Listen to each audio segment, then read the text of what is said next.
नमस्कार मित्रांनो.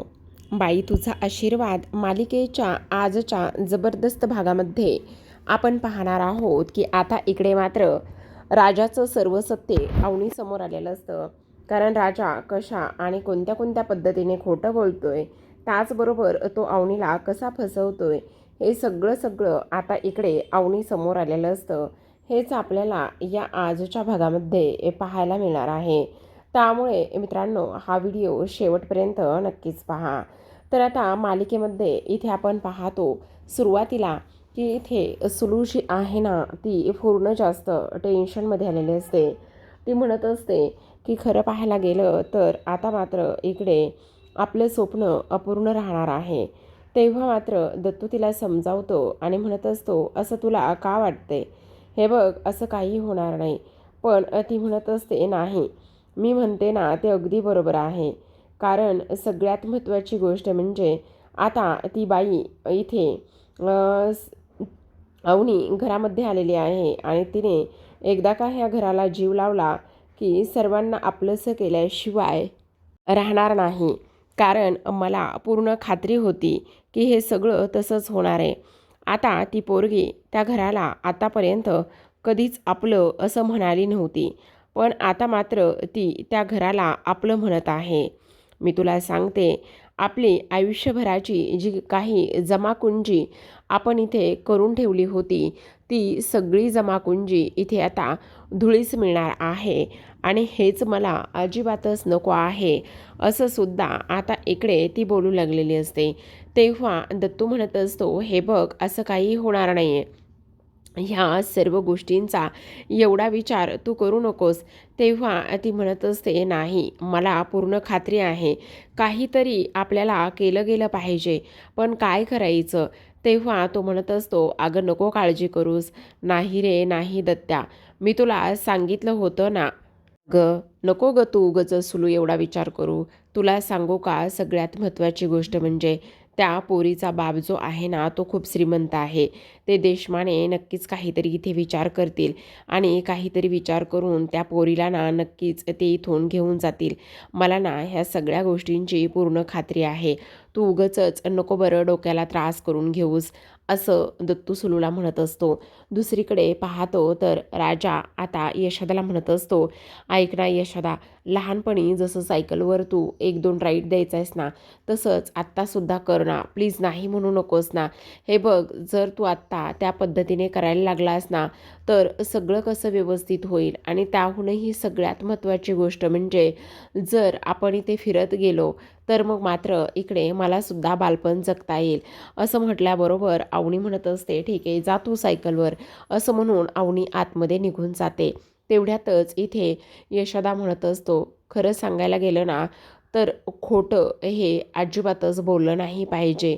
आणि त्याचबरोबर सत्य बोलण्यासाठी सुद्धा इकडे जिगर लागतो.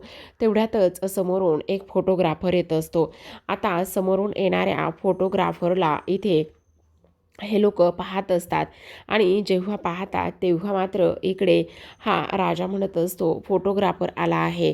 आणि त्याचबरोबर आता मात्र त्याच्याकडून बरेचसे फोटो काढले होते आणि बरेचसे फोटो काढल्यानंतर आता त्याचे जे काही पैसे आहेत ते पैसे मात्र ह्या लोकांनी अजून तरी दिलेले नसतात. आणि अजूनही त्यांचे पैसे न दिल्यामुळे तो मात्र आता इकडे आलेला असतो आणि तो म्हणत असतो, काय यशाभाऊ, पैसे दिले नाही आहे तुम्ही? अहो, आपल्याला इथे पैसे वेळेवर लागतात, ही गोष्ट तुम्हाला माहिती नाही आहे का? तेव्हा मात्र इकडे यशोदा म्हणत असतो, अहो, जेव्हा आम्ही पैसे देऊ ना तेव्हाच तुम्ही हे सगळे काही फोटो वगैरे द्या ना. आत्ता थोडंसं परेशानी आहे, आम्ही आमच्याकडे पैसे आले तर घेऊ, असं म्हणून यशोदा आणि राजा निघून जातात. तेवढ्यातच अण्णा आलेले असतात. अण्णा म्हणत असतो, काय रे सत्या, काय काय चाललेलं काय आहे? आणि काय रे, तू अल्बम दिला नाही आहेस आणखी?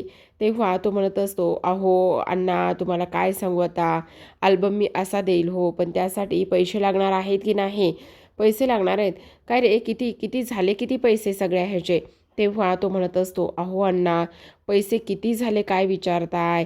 अहो जवळपास इथे ना 5,000 रुपये झालेले आहेत, 5,000 रुपये. किती फोटोचे 5,000 रुपये झाले असं ते विचारत असतात. तेव्हा तो म्हणत असतो, अहो 50 फोटोचे 5,000 रुपये झालेत. काय काय सांगतोयस काय? ऐक ना, मग 25 फोटोचे किती? 2,500 रुपये. 10 फोटोचे किती? अहो अण्णा 1,000 रुपये. बरं बरं, ऐक ना, हे 100 रुपये धर आणि 100 रुपये घे आणि त्यानंतर 2 फोटो मला दे. असं बोलल्याबरोबर आता मात्र इकडे तो म्हणत असतो, अहो अण्णा काय हे? अरे काय हे म्हणजे? बाकीचे फोटो नंतर दे ना आल्यावर. बाकीचे फोटो जेव्हा द्यायचे तेव्हा दे. पण आता मात्र हे 2 फोटो तू मला देऊ शकतोस ना? असं अण्णा आता इकडे त्याला बोलत असतात. आणि हे सर्व काही बोलल्यानंतर मात्र इकडे अण्णांनी त्याच्याकडून ते 2 फोटो घेतलेले असतात. दुसरीकडे आपण पाहतो की आता दुसऱ्या बाजूला इकडे हा धनू म्हणत असतो, वहिनी एक गोष्ट सांगू का तुम्हाला? सगळ्यात महत्त्वाची म्हणजे की आता ना आज आपण कोणतं गाणं लावून जेवायचं आहे ते सांगा. तेव्हा ती म्हणत असते, अरे काय हे गाणं लावून जेवायचं तर आहेच ना. मग तेच म्हणते वहिनी, तुम्हाला सांगू का, जेव्हापासून तुम्ही असे गाणे लावताना आणि जेवतो ना आपण, तेव्हा ना मला फार जास्त आनंद होतो. खरं खरं सांगतो तुम्हाला. असं 2 घास ना इकडे जास्तीचे जातात बघा. असं सुद्धा आता इकडे तो बोलत असतो. आज कुणाची गाणी लावायची सांगा?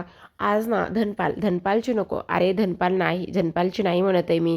मला एक गोष्ट सांग, सगळ्यात महत्त्वाची म्हणजे आपला जो काही इथे धनपाल आहे, तो धनपाल मात्र जेवायला का नाही आला? अहो वहिनी, तो कसा येणार आहे जेवायला? का नाही येणार आहे? म्हणजे त्याने जेवायला यायला पाहिजे ना. काय झालं, त्याला डब्बा नेला आहे का त्याने? नाही, डब्बा नाही नेला. मग त्याला फोन कर ना, तो जेवायला कधी येतो, काय होतं ते आपल्याला पाहायला पाहिजे ना. असं सुद्धा इकडे आता तो बोलत असतो. अहो वहिनी, तुम्हाला सांगू का, तो जेवायला बहुतेक ना नाही येणार आहे. कारण ना इकडे त्याला ना गॅरेजवर भरपूर अशी कामं असतील आणि भरपूर अशी कामं असल्यामुळे ना तो कदाचित जेवायला नाही येऊ शकत आहे. असं सुद्धा आता इकडे तो बोलत असतो. त्याचबरोबर इथे ती म्हणत असते, ऐक ना, पण तू त्याला फोन कर ना. जर तो जेवायला येणार असेल ना तर आपण त्याच्याकरिता थोडा वेळ थांबूयात. अहो वहिनी, तुम्हाला खरंच असं वाटतं का की इकडे तो जेवायला वगैरे येऊ शकतो म्हणून? हे बघा, असलं अजिबातच होणार नाही. तो जेवायला वगैरे अजिबातच येणार नाही, माझी पूर्ण खात्री आहे. तरीसुद्धा मी तुम्हाला फोन लावायचा म्हणताय तर लावतो. असं बोलल्याबरोबर लगेचच आता इकडे तो फोन लावायला घेत असतो. फोन लावल्याबरोबर इथे तो मुद्दामच छोट्या मुलीचा आवाज काढून बोलत असतो. तेव्हा आता धनपाल म्हणत असतो, ए गप्प बस, मी तुझा आवाज ओळखला आहे, त्यामुळे ह्या सगळ्या गोष्टी उगाचच तू मला सांगू नकोस. बोल, काय काम आहे? कशासाठी फोन केलास? तेव्हा तो म्हणत असतो, अरे काही नाही, तू आज जेवायला आला नाहीस ना म्हणून फोन केला आहे. तू जेवायला येणार नाहीस का? अरे खूप गाड्याचा लोड आहे, आज काम आहे खूप जास्त गॅरेजवर, त्यामुळे मला नाही येता येणार आहे. भूक तर अशी लागली की असं वाटतंय की हा जो काही पाना आहे ना इथे, तो सुद्धा खाऊन घ्यावा की काय. अरे पण ये ना जेवायला. नाही रे, येणार नाही. पण मला एक गोष्ट कळत नाही, आज तू एवढं मला का मस्का मारतोयस आणि तू मला ह्या सगळ्या गोष्टी का सांगायला लागलेला आहेस? खरं खरं सांग. वहिनीने सांगितलंय ना इकडे, खरं खरं सांग. वहिनीने सांगितलंय ना की मला फोन करायला? हो, वहिनीनेच सांगितलंय. पण ऐक ना, तुम्ही सर्वजण जेवण करून घ्या, मला तर इथे जेवायला यायला नाही जमणार, असं तो स्पष्ट शब्दामध्ये सांगत असतो. तेव्हा मात्र इथे आता धनू म्हणत असतो, ऐका वहिनी, ह्या बघा, त्याला काही पाण्यात काही इकडे जेवायला यायला जमणार नाही आहे. त्याने सांगितलं आहे की आता तुम्ही जेवून घ्या म्हणून. त्याला गॅरेजवर खूप जास्त कामं आहेत.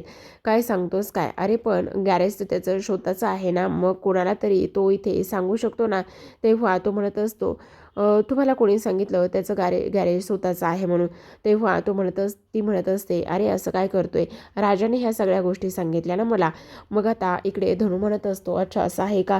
पण ऐक ना, आपण एक काम करूया ना, त्याच्या सोबतच तिथेच गॅरेजवर जाऊया आणि तिथेच गॅरेजवर जाऊन आपण एकत्र असं जेऊया, चालेल का? असं म्हटल्याबरोबर तो म्हणत असतो, असं कसं चालणार वहिनी? अहो नाही चालणार असं. आणि त्याचबरोबर ह्या सगळ्या गोष्टी कशा चालतील गॅरेजवर? नाही, ऐक ना, आपण जाऊयातच फायनल. गॅरेजवर जाऊया आणि एकत्र जेऊया, त्याला पण भूक लागलीच असेल ना. असं म्हणून अवनी पटकन डबा पॅक करायला निघून जाते. दुसरीकडे आता महेश आणि त्यासोबत स्वाती हे दोघेही जण अवनीकडे निघालेले असतात. जेव्हा दोघेही जण अवनीकडे जातात त्यावेळेला मात्र इथे आता चंद्रकांत देशमाने सगळ्या काही गोष्टी व्यवस्थित त्यांना शिकवत असतात, व्यवस्थित सांगण्याचा प्रयत्न करत असतात की काही जरी झालं तरीसुद्धा अवनीला तिथे गेल्याच्या नंतर तिला व्यवस्थित विचारा. त्याचबरोबर व्यवस्थित सगळ्या गोष्टी विचारल्यानंतर ती कशी आहे, काय आहे, बरी आहे का, आणि सगळ्यात महत्त्वाचं म्हणजे काही जरी झालं ना तरीसुद्धा इथे तिला म्हणावं की बाबांनी तुला माफ केलं आहे, तू घरी आलीस तरीसुद्धा चालेल. ह्या सगळ्या गोष्टी तुम्ही एकदा तिच्याशी बोलून घ्या आणि त्याचबरोबर तिला सांगा की बाबांवर अजिबात राग वगैरे धरू नकोस. आणि तेव्हा लगेच आता इकडे चंद्रकांत संगीताला खुणावतात. मग संगीता इथे लगेच अवनीला म्हणत असते, स्वातीला म्हणत असते, स्वाती ये ना, चल ना आतमध्ये. खरं सांगू का तुला, सगळ्यात महत्त्वाचं म्हणजे की तुला ना अवनीसाठी जे बनवलेले लाडू आहेत ना ते लाडू इथे आता द्यायचे आहेत, असं सुद्धा इकडे आता ती बोलत असते. आणि त्यानंतर मात्र लगेचच ते लाडू देण्यासाठी तिला आतमध्ये घेऊन जाते. आता स्वाती आतमध्ये गेल्याबरोबर इथे मात्र चंद्रकांत देशमाने एक खूप मोठं गोंधळ घालून ठेवतात. आणि तो म्हणजेच की आता ह्या मुलांना सांगत असतात, हे बघा तिथे गेल्याच्या नंतर ना मोबाईल फोन ऑन करायचा. आणि मोबाईल फोन ऑन केल्यानंतर एक गोष्ट मी तुम्हाला सांगतो काय करायचं. तर काही जरी झालं ना तरीसुद्धा इथे लगेचच एक व्हिडिओ शूट करायचा. आणि थोडं जरी अवनीकडून असं वाटलं की इकडे तिच्यासोबत काहीतरी चुकीचं होते आणि त्याचबरोबर तिच्यासोबत काहीतरी इथे खूप जास्त घाणेरडं होते आणि ती एकदा जरी ऐकलं ना की ह्या सगळ्या गोष्टी अशा होत आहेत म्हणून, तर मग लगेचच आता इकडे तुम्ही पोलिसांना फोन करायचा. आणि पोलिसांना फोन केल्यानंतर लगेचच आता इकडे जे पोलीस आहेत ना तो पोलीस इथे बोलवून घ्यायचं. आणि त्याचबरोबर मी लगेचच इकडे ह्यांना कॉल करतो. आणि कॉल केल्यानंतर आता मात्र इकडे काही जरी झालं ना तरीसुद्धा इथे अवनी लवकरच आपल्या घरी आली पाहिजे, असं सुद्धा आता इकडे ती बोलत असते.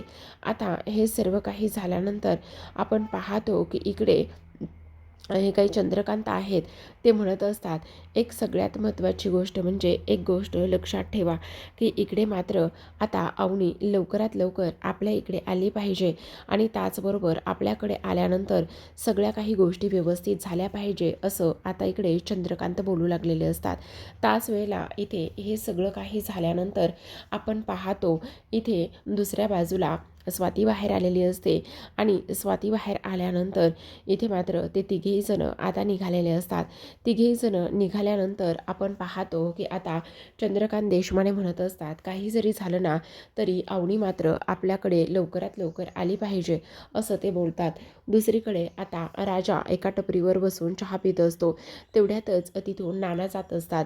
नानांना आज मात्र इकडे त्यांच्या एका ड्रायव्हरने खूप मोठं फसवलेलं असतं. आणि फसवल्यामुळे आता मात्र इकडे काय करावं आणि काय नाही ह्या गोष्टी मात्र अजिबातच इथे समजत नसतात. त्याचबरोबर हे सगळं काही झाल्यानंतर आपण पाहतो की इकडे राजा म्हणत असतो, काय हे सगळ्या गोष्टी अशा पद्धतीने झालेल्या आहेत ना, तर काय करावं हे मात्र समजतच नाही आहे. तुमच्या गोष्टी लक्षात येत आहेत का? तेव्हा मात्र इकडे मी तुमच्याकडे होतो तेव्हा कशा पद्धतीने काम करत होतो आणि काय काय करत होतो हे सगळं तुम्हाला माहिती नाही आहे का? तेव्हा मात्र इकडे लगेचच तो म्हणत असतो, अरे सगळं काही मला माहिती होतं, पण तुझ्या मात्र अजिबातच गोष्टी लक्षात येत नाही आहेत. मी तुला सांगितलं होतं त्या पोरीला तू सोडून दे म्हणून, पण तू मात्र त्या पोरीला अजिबातच सोडून दिलं नाहीस. त्यामध्ये माझी काय चूक आहे? हे बघा नाना, अहो एवढ्या दिवसाची माझी मेहनत आणि हे सगळं तुम्ही मात्र पाण्यात टाकलेलं आहे. तुम्ही अशा पद्धतीने माझ्यासोबत वागायला नको होतं. अजूनही जर तुम्हाला असं वाटत असेल की इकडे मी यावं आणि त्याचबरोबर काम करावं, तर मग मी नक्कीच काम करायला येण्यासाठी तयार आहे, असं सुद्धा आता इकडे ते बोलत असतात. तेव्हा मात्र लगेचच ते म्हणत असतात, काहीही गरज नाही आहे काम वगैरे करायला येण्याची आणि ह्या सगळ्या काही गोष्टी इथे सांगण्याची. मी अजिबातच तुला इकडे कामावरती वगैरे घेणार नाही, असं सुद्धा ते बोलत असतात. तेवढ्यातच आता यशोदा तिथे आलेला असतो. आणि यशोदा आल्याबरोबर तो म्हणत असतो, काय हे नाना, काय चाललेलं आहे? अहो तुम्ही चक्क इकडे राजाला कामावरून काढून टाकलेला आहे, का असं वागलेलं आहात? तेव्हा मात्र नाना म्हणत असतात, अरे तुला सांगू का, हे बघ यशोदा, मी ह्या पोराला स्पष्टपणे सांगितलं होतं की काही जरी झालं ना तरीसुद्धा इथे तू त्या पोरीचा नाद सोडून दे. ती मोठी माणसं आहेत बाबा, आणि ती मोठी माणसं असल्यामुळे आता इकडे मी काय करणार आहे, त्यांनी माझं ऐकलंच नाही तर मग काय करणार? आणि त्याचबरोबर इथे त्या एवढ्या मोठ्या माणसांच्या नादी तो लागलेला आहे.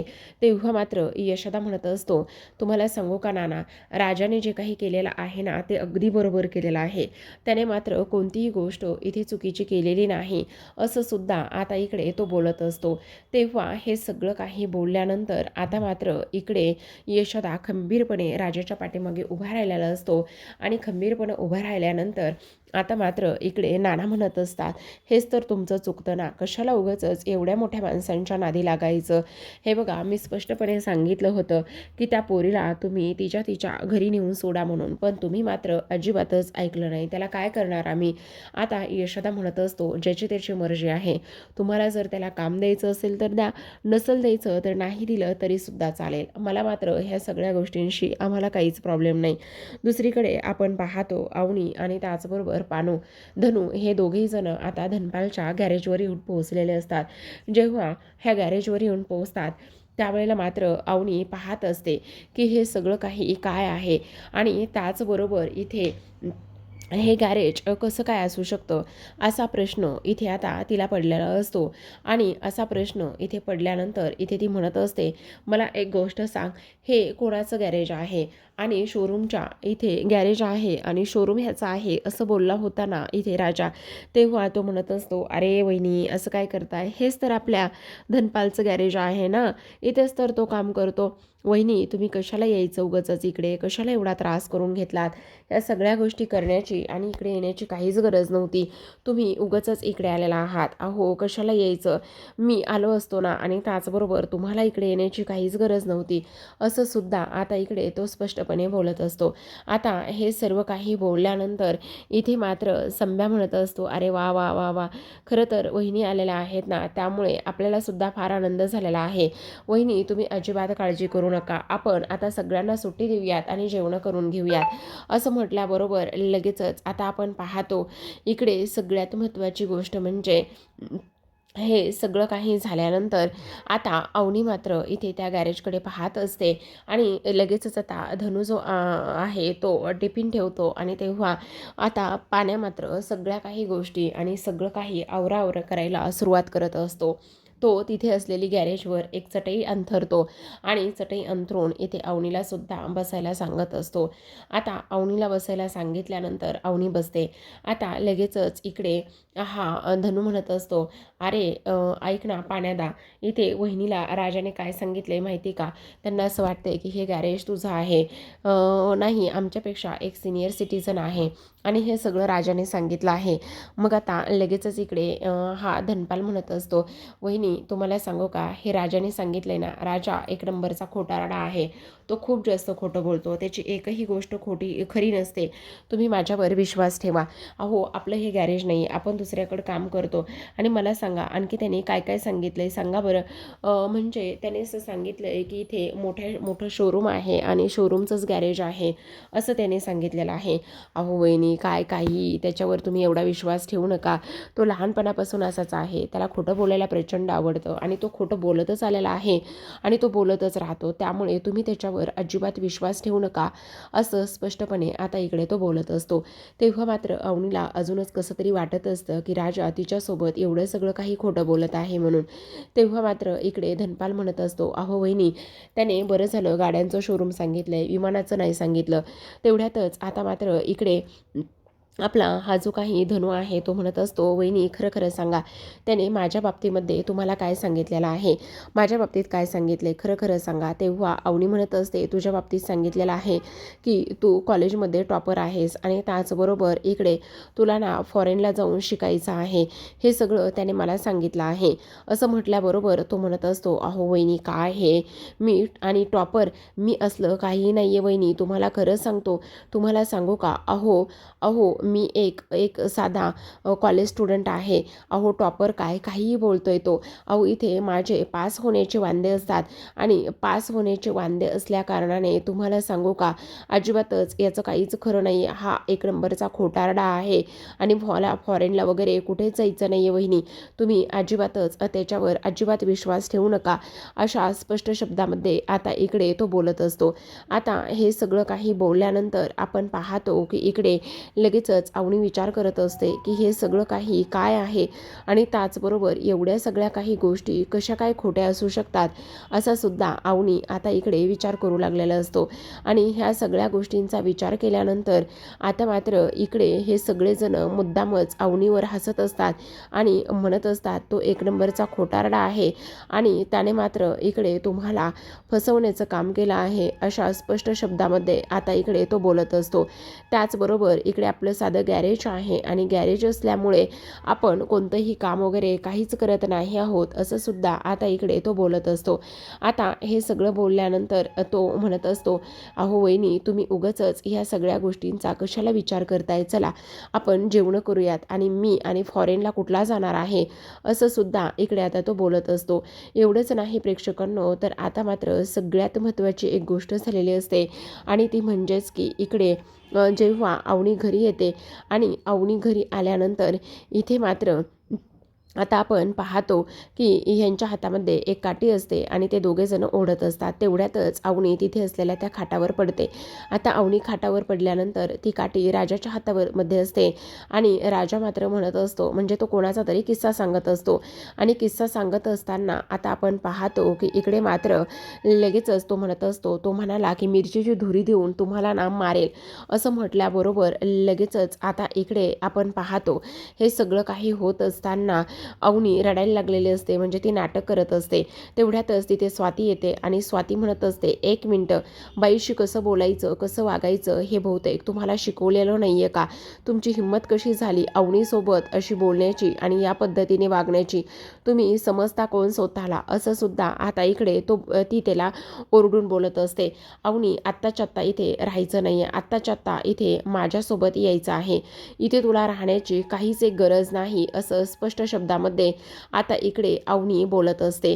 तर आता प्रेक्षकांनो आता स्वाती इथे आल्यानंतर अवनी मात्र इकडे तिच्याबरोबर निघून जाईल का किंवा इथेच राहील किंवा स्वातीला इथे काय सांगेल हे पाहणं फार इंटरेस्टिंग आहे. आणि सोबतच तो प्रोमो विवानचा आलेला आहे कारण विवानला तर इकडे दांगटांनी चांगला धडा शिकवला आहे आणि धक्के मारतच इथे आता बाहेर सुद्धा हाकलून दिलेला आहे. तर पाहत रहा बाई तुझा